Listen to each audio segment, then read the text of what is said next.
नमस्कार, मैं हूं आपके साथ योगिता वाजपेयी। Good morning. मध्य प्रदेश में आपका स्वागत है। तो मध्य प्रदेश में आज क्या होने वाला है, इस बुलेटिन में आपको पूरा अपडेट पहुंचाएंगे, लेकिन उससे पहले नजर हेडलाइंस पर। जापान की 4 दिवसीय यात्रा पर मुख्यमंत्री डॉक्टर मोहन यादव। प्रवासी भारतीयों ने भेंट की तलवार। सीएम निवेश और साझेदारी की संभावनाओं पर उद्योगपतियों से करेंगे चर्चा। भोपाल में पूर्व परिवहन आरक्षक सौरभ शर्मा ने सरेंडर के लिए किया आवेदन। आज दोपहर 12 बजे तक कर सकता है सरेंडर। छापे में सोना चांदी समेत करोड़ों रुपए हुए थे बरामद। भिंड में पुरानी रंजिश के चलते कार से कुचलकर नाबालिग की हत्या। 7 आरोपियों ने वारदात को दिया अंजाम। 2 आरोपी गिरफ्तार, 5 आरोपी फरार। मुरैना में रतिरामपुरा टोल प्लाजा पर हर्ष फायरिंग। नए टोल प्लाजा के मालिक पर 50 से ज्यादा राउंड फायर करने का आरोप। वीडियो सोशल मीडिया पर वायरल। मध्य प्रदेश में सर्दी का सितम जारी। प्रदेश भर के आधे से ज्यादा जिले में तापमान 10 डिग्री सेल्सियस से कम। उमरिया में दर्ज किया गया सबसे कम तापमान।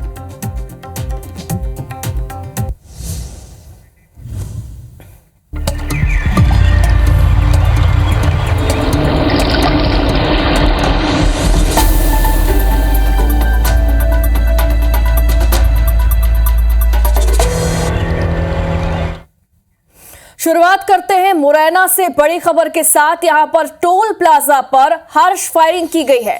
रतिरामपुरा टोल प्लाजा पर हर्ष फायरिंग का वीडियो सामने आया। नए टोल प्लाजा के मालिक ने यह फायरिंग करवाई। 50 से ज्यादा राउंड फायर किए गए। फायरिंग का वीडियो भी अब सोशल मीडिया पर वायरल है। डिमनी थाना क्षेत्र की यह पूरी घटना बताई जा रही है, जहां पर नए टोल प्लाजा के मालिक ने फायरिंग करवाई। 1 नहीं 2 नहीं बल्कि 50 से ज्यादा राउंड यहां पर फायरिंग की गई। लगातार मुरैना से हर्ष फायरिंग की खबरें सामने आती हैं। देखिए, कल भी एक खबर सामने आई थी और अब एक नया वीडियो। ज्यादा जानकारी के लिए मुरैना से हमारे सहयोगी सत्येंद्र सिंह तोमर लाइव जुड़ गए हैं। सत्येंद्र, आखिर क्या हो रहा है मुरैना में? क्यों लोगों में प्रशासन का खौफ नहीं है? कल भी एक खबर सामने आई थी जहां पर जन्मदिन पार्टी में हर्ष फायरिंग की गई थी और अब ये टोल प्लाजा का वीडियो है। बिल्कुल, लगातार देखा जाए जिस तरीके से चंबल इलाके में जो हर्ष फायरिंग के जो मामले सामने आ रहे हैं, चाहे वो बर्थडे पार्टी में फायरिंग करना हो या इस तरीके से जैसे ही जो नया मालिक है टोल का जैसे ही चार्ज लिया है रतिरामपुरा दिमनी थाना इलाके में, तो उन्होंने एक दहशत फैलाने या ये वो कह सकते हैं कि स्टेटस सिंबल दबदबा की गई है और फायरिंग कम से कम 100 से अधिक वहां पर लोग मौजूद थे। और जिस तरीके से जो बंदूकों से फायरिंग की जा रही है उससे तो ऐसा लग रहा है कि कोई बड़ा विवाद हुआ, लेकिन ये कोई विवाद का वीडियो नहीं है। ये सिर्फ वहां दहशत फैलाने और जिस तरीके से जो टोल से जो लोग निकलते हैं, कहीं ना कहीं कई लोग ऐसे रहते हैं जो बिना टोल दिए निकलते हैं, तो वो ऐसा दबदबा बना रहे कि अब ऐसा नहीं होगा, क्योंकि बंदूक की नोक पर अब टोल वसूला जाएगा। तो कहीं ना कहीं ये देखने में आता है कि जिस तरीके से जो चंबल इलाके में हर्ष फायरिंग के जो मामले आते हैं, इस पर जिला प्रशासन और पुलिस को कड़े कदम उठाने चाहिए। और जिस तरीके से जो शस्त्र लाइसेंस है जिनको चूंकि जब शस्त्र दिए जाते हैं तो उनमें ये साफ तौर से नियम है कि हर्ष फायरिंग और शस्त्र प्रदर्शन नहीं किया जाए, नहीं तो शस्त्र लाइसेंस निलंबित किए जाएंगे। लेकिन जो मामले सामने आ रहे हैं तो उनसे कहीं ना कहीं ऐसा लग रहा है कि जिस तरीके से या तो प्रशासन का जो पुलिस का जो खौफ रहता है वो कहीं ना कहीं खत्म होता जा रहा है और लोग लगातार हर्ष फायरिंग के मामले सामने आ रहे हैं। चाहे लगातार जिले की बात की जाए तो बर्थडे पार्टी की बात हो या चंबल इलाके के चंबल के बेहड़ों में 8 से 10 या दर्जनों बंदूक लेकर जो नए युवा हैं या अन्य जो लोग हैं उनके जो वीडियो वायरल हो रहे हैं, या जौरा इलाके की बात की जाए तो जौरा इलाके का भी एक बंद कमरे में बर्थडे पार्टी मनाई जा रही है, वहां से भी वीडियो। तो कहीं ना कहीं ये पुलिस अधीक्षक के लिए चैलेंज भी है और चूंकि इसका चैलेंज इसलिए है कि चूंकि जितने भी जो बंदूक दिखाते हैं या जिस तरीके से जो प्रदर्शन करते हैं, कहीं ना कहीं उनको राजनेताओं का रसूख भी मिलता है और राजनेता इन लोगों की सिफारिशें भी करते हैं। अगर राजनीति से जुड़े हुए लोग रहते हैं या राजनेता इन लोगों की सिफारिश ना करे तो हो सकता है। अब ये जो टोल प्लाजा का मामला है इसमें भी हालांकि पुलिस वीडियो के आधार पर आरोपियों को चिन्हित करने की बात कह रही है। जैसे ही जो आरोपी है चूंकि वीडियो में स्पष्ट बंदूकों से फायरिंग करते हुए नजर आ रहे हैं, तो जैसे पुलिस का जो कहना है कि कहीं ना कहीं जैसे ही ये लोग चिन्हित हो जाएंगे तो इनके खिलाफ मामला भी दर्ज किया जाएगा और इनकी जो शस्त्र लाइसेंस है वैध है या अवैध है। लेकिन हालांकि अभी तक जितने भी जो पुलिस द्वारा आरोपी पकड़े गए थे पूर्व में जो भी फायरिंग या प्रदर्शन, हथियारों का प्रदर्शन करते हुए जो वीडियो सामने आए थे, उनमें जितने भी हथियार सामने आए हैं वो सारे अवैध थे और उत्तर प्रदेश या राजस्थान से उन हथियारों को लाकर सत्येंद्र, मुरैना में लेकिन देखिए समझने वाली बात यह है कि 50 से ज्यादा राउंड यहां पर फायरिंग की गई है, किसी की जान भी जा सकती थी, लेकिन उसके बावजूद भी यहां पर हर्ष फायरिंग की जाती है। बोला जाता है कि कड़ा एक्शन लिया जाएगा, लेकिन शायद अब वाकई में कड़ा एक्शन लेने की जरूरत है, क्योंकि लगातार ये वीडियो सामने आ रहे हैं और जब तक कड़ा एक्शन नहीं लिया जाएगा तब तक ये घटनाएं होती रहेंगी। फिलहाल देखना होगा क्या एक्शन इसमें लिया जाता है। बहुत बहुत शुक्रिया आपका। और अब खबर भिंड से है, जहां पर पुरानी रंजिश इतनी बढ़ गई कि कार से कुचल डाला गया। जी हां, ये वारदात भिंड की है, जहां 12वीं के छात्र की कार से कुचलकर हत्या कर दी गई। भिंड के रौन इलाके में आरोपियों ने 6 माह पहले हुए झगड़े का बदला लेने के लिए छात्र को मार डाला। पुलिस ने 2 आरोपियों को गिरफ्तार किया है। मृतक छात्र अपने परिवार में इकलौता बेटा था। पुलिस ने बताया कि छात्र शिव रावत उर्फ लकी अपने 2 दोस्तों के साथ बाइक से घर जा रहा था और तभी रौन तहसील के सामने आरोपियों ने थार कार से टक्कर मार दी और इसमें छात्र शिव रावत उर्फ लकी की मौके पर ही मौत हो गई। 2 दोस्त गंभीर रूप से घायल हो गए। घायलों को ग्वालियर रेफर कर दिया गया है, जहां उनका इलाज जारी है। पुलिस ने 2 आरोपियों को भी पकड़ लिया है, वहीं 5 आरोपी फरार है। स्कूल गया था हमारा बच्चा, जब गाड़ी पीछे से टक्कर मारी, मारी दी टक्कर। कितने लोग थे उसमें? 6-7 लोग थे, 5-6-7 लोग थे, पता नहीं। और पहले भी उसने, लड़के ने कभी घर पे बताया कि कुछ लोगों से लड़ाई झगड़ा चल रही है, ऐसा कभी बताया उसने? थे अपने कस्बा रोन की तरफ आ रहे थे, तो लकी इधर से ना हर्ष चौरसिया ने अपने जो दोस्त हैं सुमित और राम, उससे अपनी थार गाड़ी से इनकी जो मोटरसाइकिल है उसमें टक्कर मार दी। एक जो लकी रावत है उसकी है ना, जब रास्ते में ले जा रहे थे उस दौरान है ना मृत्यु हुई है। एक व्यक्ति अभी बिरला हॉस्पिटल में एडमिट है। और अब भोपाल से एक बड़ा अपडेट है। पूर्व परिवहन आरक्षक सौरभ शर्मा ने भोपाल कोर्ट के सामने सरेंडर करने के लिए अपने वकीलों को भेजा और सुरक्षा की मांग की है। जिला कोर्ट में सौरभ के सरेंडर करने के लिए आवेदन दिया है। सूत्रों के अनुसार कोर्ट ने सौरभ शर्मा को आज 12 बजे तक सरेंडर करने के लिए समय दिया है और इससे पहले भी सौरभ ने वकील के जरिए भोपाल जिला कोर्ट में अग्रिम जमानत याचिका लगाई थी। कोर्ट ने इसे खारिज कर दिया था और इसके बाद से उसके आत्मसमर्पण के आसार बढ़ गए थे।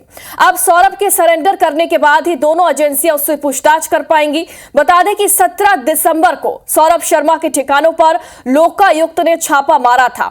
उसकी कार में 52 किलो सोना और कैश मिला था। ईडी, आईटी, लोकायुक्त समेत एजेंसियां सौरभ शर्मा के खिलाफ जांच कर रही हैं और लगातार इस मामले में एक्शन लिए गए हैं। भोपाल में, ग्वालियर में सौरभ शर्मा के जो करीबी हैं उनके घर पर भी छापेमार कार्रवाई की गई है। जबलपुर में भी कार्रवाई की गई थी, जहां पर सौरभ शर्मा के एक करीबी के यहां पर टीम ने छापेमार कार्रवाई की थी। लगातार इस मामले में एक्शन भी लिए जा रहे थे।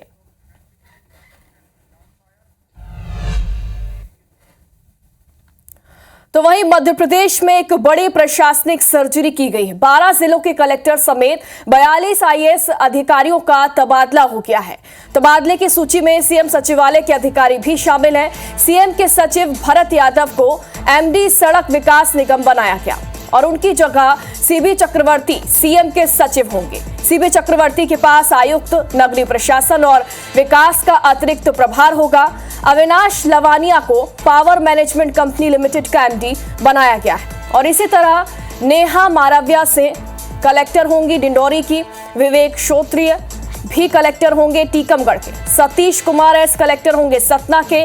तो वहीं किशोर कुमार कल्याण गुना के कलेक्टर अब होंगे। अरुण कुमार विश्वकर्मा रायसेन के कलेक्टर होंगे। ऋषभ गुप्ता खंडवा के कलेक्टर बनाए गए हैं। भव्या मित्तल खरगोन कलेक्टर बना दी गई है। हर्ष सिंह बुरहानपुर के कलेक्टर होंगे। तो वहीं देवास की बात करें तो यहां पर ऋतु राज कलेक्टर होंगे।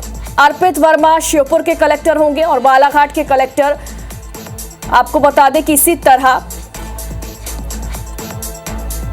फिर बदल यहां पर किया गया है।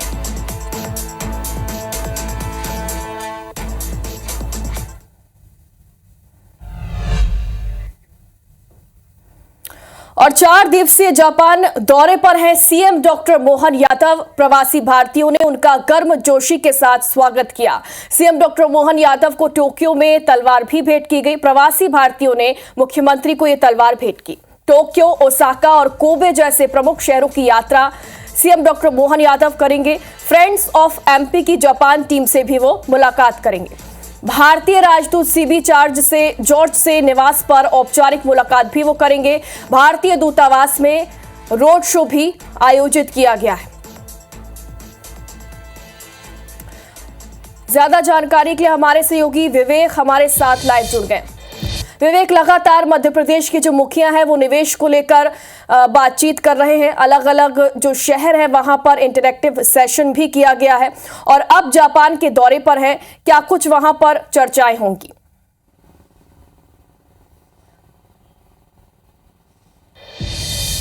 देखिए, मध्य प्रदेश में निवेश किस तरह आए इसको लेकर मुख्यमंत्री की ये जापान यात्रा है और इसके पहले भी मुख्यमंत्री की विदेश यात्रा में जो है कई महत्वपूर्ण पड़ाव रहे और अब वो जापान की यात्रा पर गए हैं और जापान पहुंच चुके हैं। और टोक्यो में आज मुख्यमंत्री जो है भारतीय दूतावास पहुंचेंगे और वहां पर राजदूत जो है भारत के उनसे मुलाकात होगी उनकी। इसके साथ ही फ्रेंड्स ऑफ एमपी के तहत जो एमपी के और भारत के जो लोग टोक्यो में निवासरत हैं उनके साथ चर्चा होगी।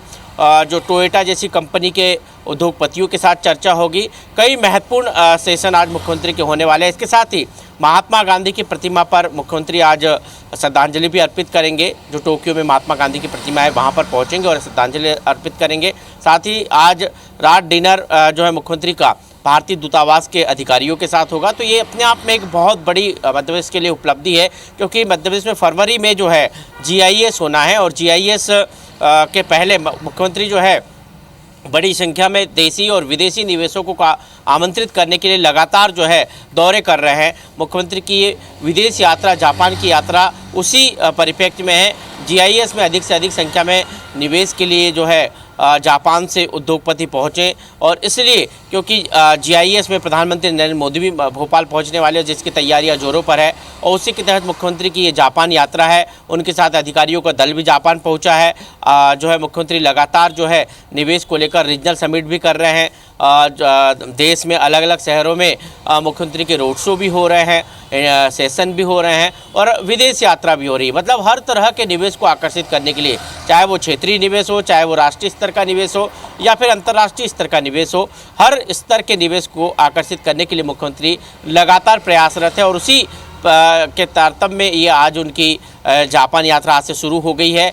आज उनका काफ़ी बिजी शेड्यूल है और आज वो MP के रहने वाले या भारत के रहने वाले जो टोक्यो में निवासरत है NRI, उनसे भी मुलाकात करेंगे और अधिकारियों से चर्चा करेंगे। उद्योगपतियों के साथ 1-to-1 चर्चा करेंगे। प्रदेश में निवेश की संभावनाओं को लेकर बातचीत करेंगे, सरकार की योजनाओं के बारे में बताएंगे, उद्योग नीति के बारे में बताएंगे। बिल्कुल विवेक, और सीएम हमेशा ये कहते भी आए हैं कि मध्य प्रदेश में निवेश की अपार संभावनाएं हैं और इन्हीं संभावनाओं को साकार करने के लिए आज वो जापान दौरे पर हैं। देखना होगा जापान से क्या निवेश मध्य प्रदेश की झोली में आता है। बहुत बहुत शुक्रिया आपका। और अंबेडकर की जन्मस्थली महू से जहां कल तमाम कांग्रेसी जुटे थे तो भाजपा को घेरने के लिए, लेकिन कांग्रेस के राष्ट्रीय अध्यक्ष मल्लिकार्जुन खड़गे खुद ऐसा कुछ कह गए जो अब वो ही घिर गए उससे। आखिर क्या है खड़गे का वो बयान जिस पर मच गया सियासी घमासान? देखिए ये खास रिपोर्ट।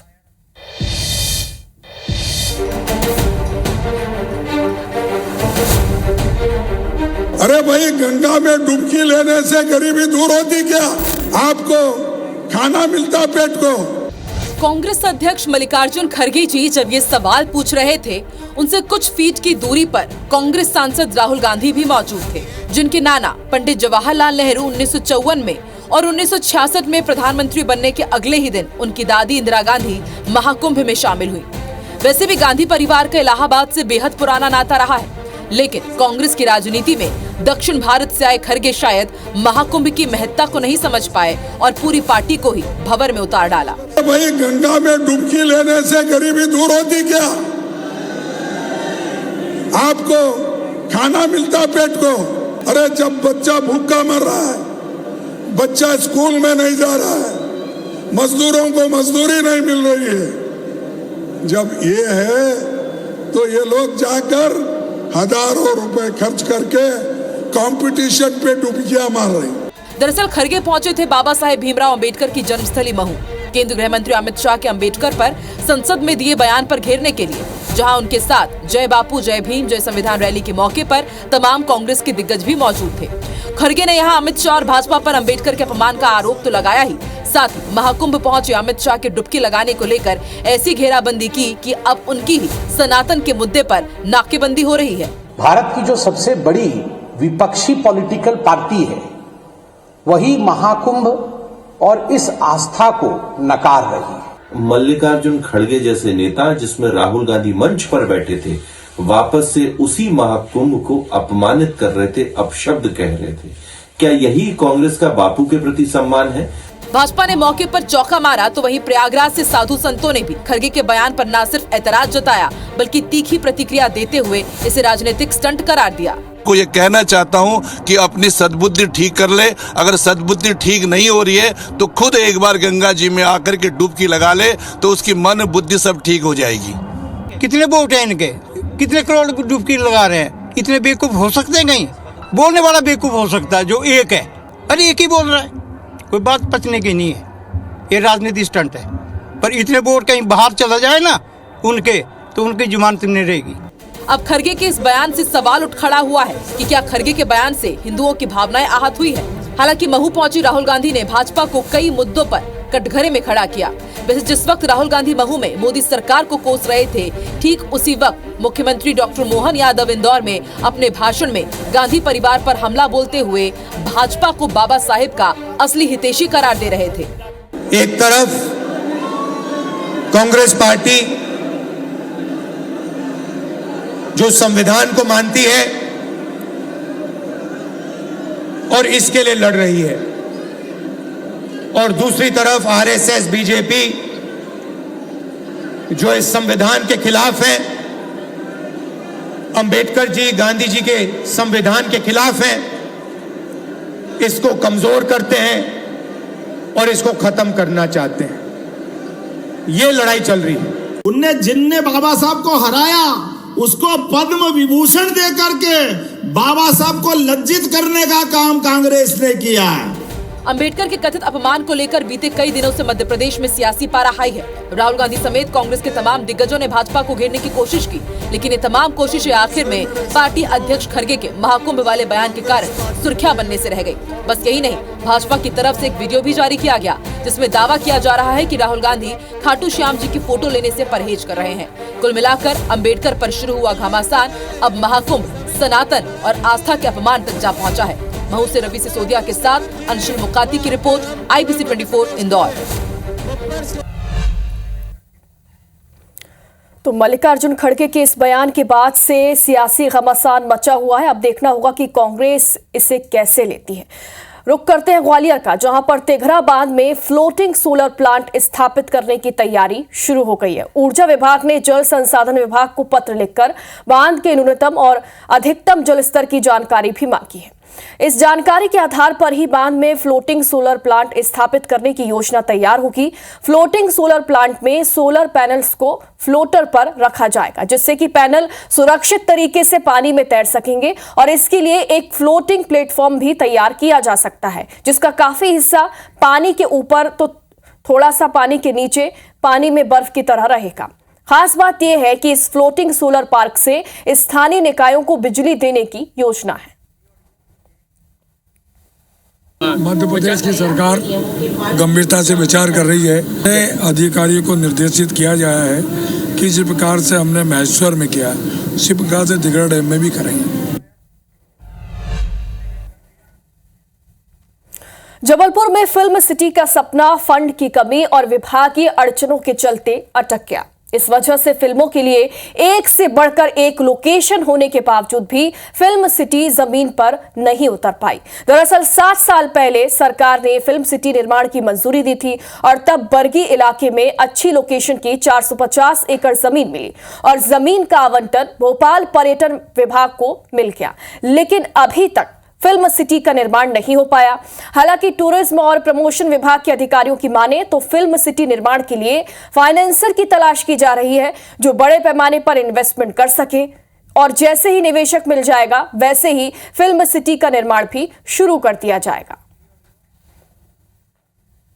जबलपुर तो हालांकि संस्कारधानी, जबलपुर छोटा शहर तो नहीं कहूँगा मैं, बट मुझे ऐसा लगता है कि कलाकारों की अगर हम बात करें, इंडियन आइडल की बात करो आप, या जितने भी प्लेटफॉर्म है वहाँ पे देखोगे तो जबलपुर एमपी से बहुत सारे लोग जाते हैं। और अगर फिल्म सिटी बन जाती है तो हम, मेरे और न जाने हम जैसे कितने लोगों को बहुत अच्छा प्लेटफॉर्म मिल जाए। हम लोग बरगी डैम के पास में हैं।